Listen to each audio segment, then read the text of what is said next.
like you say with that, like getting over the mental side of how this year went for you. How does that kind of like reset your focus into what you think you can make of your career? Because obviously you were at one spot, like you're saying, where you felt good, you thought you could win.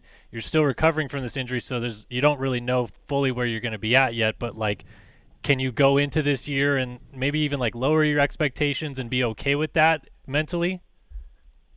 Yeah, honestly, through the injury, there's like what Will says, a lot of days where like I questioned if I was even going to be able to race again or if I ever was going to.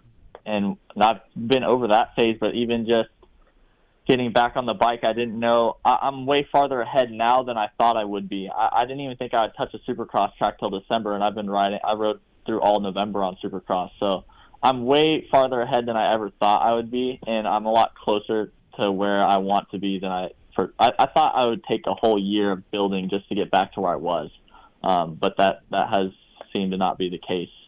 So that's good, yeah. Yeah, it's moving fast. I'm definitely in a better spot, I don't know if anyone knows or if you guys have heard the rumors, but yeah, I'm riding with a finger brake on the bike. I was going to ask you about that. If that's yeah, so I am riding with a finger brake on the bike, and it was just something I had to do because with the feeling I have in my foot is not great, and also the movement that I have in my foot isn't great. But when it's in the boot, it's safe enough to ride. But I just couldn't feel my rear brake pedal when I was running a normal brake, so I had to adapt. I had to find some way to ride, and it was down to the last day before I flew out here, even where I was like, I don't know if I can do it. Like, we were trying a bunch of stuff here and there, back and forth, and finally, like, literally the last day or day and a half before I flew out here to club, like, I was going to call them up and like, I'm not even going to come out, like, I can't race. But we found something right at the last second. I'm like, oh, wait, I might actually be able to do this. So we kind of just went for it, and so far it's been amazing. Like, I can't believe the spot that I'm at now compared to where I was a month ago. That's awesome. So obviously it's a nerve issue with the foot, and is it nerves take forever? Do you anticipate it getting better? Does it feel better where you're going to drop that handbrake at some point, or is this sort of like, hey, I'm going into 2025 with a rear brake handbrake? Yeah, no, I mean, once I was at a point where it was about 6 to 8 months after the injury, and that was kind of the ballpark they gave me. He's like, whatever you really get back in this time frame is the majority of what you're going to get back. You will get, it will recover over the next 3 years. So I still have another 2 on it, but the nerve endings that reach into your muscles in your foot, or just any nerve endings for that matter, will die off over 6 to 8 months if you don't use them. Well, I couldn't use them because they weren't working. So right now, yeah, it's still recovering. Like, I can feel my sensation come back lower and lower in my foot as the weeks go on, and I can start to feel more of the bottom of my foot now. Like, I can start feeling it in the boot more and more a little bit here and there. I've just noticed over the last few weeks, which is good because I haven't had that, the whole time I've been injured. So good. Okay.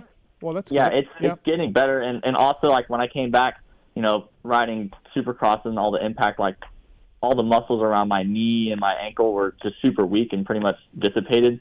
I can actually ride now and not be limping after riding, and actually abuse it and be fine. So that's also a plus. Yeah, that's awesome. So I just talked to these guys about riding the Stark with the rear handbrake up there. Now, obviously, you still have a clutch, but I could see it. It was weird at first, but didn't take me that long before I was like, hey, I could see some benefits to this. Yeah, it does. It has its positives, has its negatives, of course. So that's how that works, when you go to something new. But honestly, it's not that bad, and it's basically like riding a 50 with gears. Like, you really don't, and you don't move your feet. So I can stand in my right-handers, I can brake in my right-handers, without having to reach for a pedal. So it has some positives for sure. A nice East Coast right-hand turn that they like to put in, that would be nice. Yeah. Right-handed start, we dialed. Yep. With the feel that you have in your foot right now, how is it like kind of transitioning from like being in the middle of the foot to the ball of your feet, like going into whoops and like setting up for corners? Like, can you actually like feel where you're putting it down on the peg and stuff as well, or is that still difficult as well? Yeah, really difficult to feel the peg still, but it's kind of just it's always muscle memory when it comes to that stuff anyways.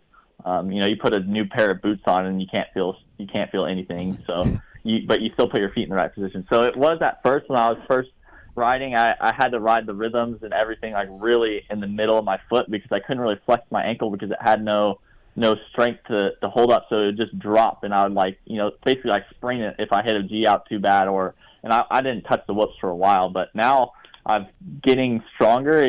I'm getting farther and farther back on my pegs, and I've been skimming whoops and stuff and everything too. So, it's really not hindering me that bad at all, to be honest. Luxon MX bringing you Maximus Vohland here on the ClubMX show. Use the code PULP2024 to save with Luxon clamps, same clamps that the ClubMX guys use. Listen, Maximus, nobody listens to this show, so just be honest with us. How's the bike? Like, what you've ridden Mitch Payton's bike, you rode Factory KTM's bike, and I know the club guys got great results, got on the box with Cody, and Philip pulled a lot of hole shots. So how's the bike? Yeah, well, if you were to ask me honest, I'm going to be honest, dude, the bike is unreal. Nice. It is so fast, the bike. I can't believe how fast this bike is. Yeah. I'm hitting quads in second gear. Yeah. It's unheard of for a 250. And the way I think, some people's different, but I really work good on bottom end, and I ride really good with a lot of bottom end, and that's basically what the Yamaha has, is just straight bottom end. And, I've heard Levi say it's almost too much, but for me, it's perfect the way I ride. So nice. It's unreal. Suspension, really, he put a setting on, and we just really was kind of how it was at Cowie. The base setting was pretty good. I did a few clicks here, a few clicks there, and just really balanced the bike out and got the balance right, and it's been killer since. So to be honest, it's faster than my Cowie, and I'd say the Cowie might turn better, but I think with the bike just being so fast, it squats a lot, which it still, I can still turn really good, just maybe not as good as Cowie. That's the only thing I feel like I have a downside on it, but I feel like I can fix that through setup or just different riding position. I can just get over the front more. So sure. Yeah, it's unbelievable actually. For you now, having seen what, testing with PC and stuff in California is like, and then doing the Baker's program, what specifically about Club have you really liked that they're either doing with training, or obviously you said the tracks are really good and the dirt's really good, but what about that program has really stood out to you so far? Well, the one thing I like is we have such a big group of guys here, so the tracks get main event level rough, in California, the tracks just get slot car, blue grooves, and you can just hit everything wide open. Here, the tracks start slowing down and getting more technical, and especially after we get some rain, it gets super rutted and almost like Indy on some days. And I feel like that's one thing that they do here that you really don't get much anywhere else. Even when you watch the Star guys, their tracks don't get as beat as we get here. We get ruts going all the way through the jump faces, and we do a lot of different technique stuff too in the beginning. We're doing a little bit more sprinting and motoing now because we're getting closer towards A1 for the guys that are getting ready to race. So, but in the beginning, we did a lot of technique stuff, which I haven't done in a while, to be honest. It's been just motos, especially at Allen's. Yeah, I was wondering about that. Obviously, your dad was such a successful racer, and he was really, running your program. You guys were doing it together, and he's been so influential. And, let's face it, he knows what he's talking about. But now, Brandon, they got their training program. They got their program that they run. Brandon handles things on and off the bike. Have you and your dad are you back to being a father and son? Does he still weigh in and help you out a little bit? Or have you been hey, I'm going to go under everything under Club umbrella? How's that for you? Yeah, it hasn't been everything, but for so far on the training side, it has been. But he's still involved, and he was here the first week I rode and was helping out, and then he went back to help get out of the house in California that I was in, and he's been back home since. I've kind of been out here for a month, just kind of solo grinding. But I talk to him every day after riding. It's the first thing I do is call him. Mechanic, he takes some video. We go over some video and stuff like that. Yeah. So still involved. I can't not have him involved. I feel like it's just been part of the whole program. I mean, you see Lawrence, you see Deegan, their parents, their dad's involved. So yeah. I was thinking more like giving your dad a vacation a little bit. He's been he doesn't want to. Yeah. Never a vacation for TV. He's always grinding on the laptop, doing emails or sending plastics or you're right. Or doing something with my sister and taking care of her or whatever. It's always a grind. So he's up at 3:00 every day, no matter what. I know. I've seen him at the track during the week. He's running and doing laptops, doing emails, and then running out to watch you. And AirPods never leave the ear. No, absolutely not. Does your mechanic then record everything via an iPad like your dad did, so that it's the same thing, it crosses over, he knows exactly what it looks like? We've been doing a little bit of some Lit Pro stuff, so he's had an iPad to film with a little bit, but a lot of it's more just like phone clips. Just like if I'm riding good or whatever, he'll just pull out the phone, get a few laps, or get starts or whoops or whatever, you know. Right. Small stuff. Oh, that's nice. No, listen, like obviously money-wise and equipment-wise, although you're stoked, you know, you're kind of rebuilding here. This could be a really good thing for you. You know, this could be like obviously the injury sucks and everything you've been going through is terrible, especially as young as you are. But in the end, like a black cloud can have a silver lining, and this could be it for you, Maximus. You know? Yeah, it's really kind of been like that, and it's like, you know, when stuff that this shitty happens to you, you kind of question like, why did it happen? Yeah. And it's at first, you know, it's so hard to find why, and you can never really look far enough into the future and be like, okay, you know, like I'm glad that happened because I'm where I'm at now. So I kind of feel like that a little bit now. It's like, okay, if I never had this injury, where would I have ended up? Maybe another year at PC, and you know, you never know. Like, could have had a bad crash, could have paralyzed myself if I, you know, stayed there. You never know. It's just weird shit that you can think about, but it's like right where I'm at now, I'm glad to where I've ended up, and I'm glad I went through what I went through, because mentally I feel like there's really no one that could mess with me or say anything to me that would throw me off my game now. Like, there's nothing that could be said or be done to me that's going to affect me after what I had to go through. So yeah, I did a podcast with Jett a little while ago, and you know, Jett's like, I don't want to be a failure. I don't want to be an amateur kid that never did it, and I want to show people I can do this on my own. And I don't really know Jett Reynolds at all, but it was a really cool interview, and I enjoyed talking to him. Between Jett and Maximus, a couple of guys for ClubMX's you can really cheer for, you know, and really pull for. Like, let's get this happening. So, well, I kind of think it's cool too that Brandon's kind of taken on that role a little bit organically, where he's like really helping guys get back on their feet, right? And it's at a competitive program. It's not like you're starting at the bottom. It's not like the bike's not competitive. It clearly is. Countless guys have showed that. But I guess going back to I have a question about the track. So when you look at it, I know obviously there's more danger when it's more ruddy like that, but do you feel like it's safer as the track progresses into the later part of the day where it is ruddier, it's rougher, because the speed slows down so dramatically? Do you actually feel like that is inherently safer than typically what you would ride at a typical test track?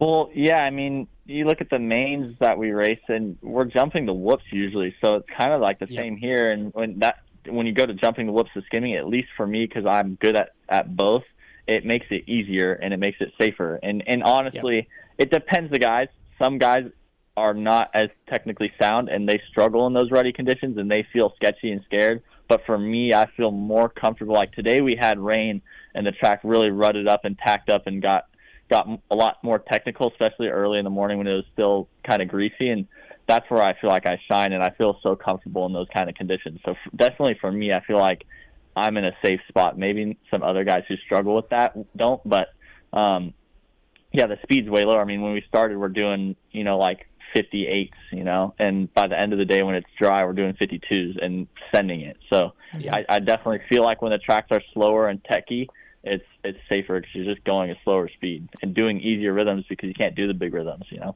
Yep. I mean, I'm glad that you at least talked to Kellen a lot, Maximus, because we didn't know you were hurt at all. We didn't know whatever happened to you.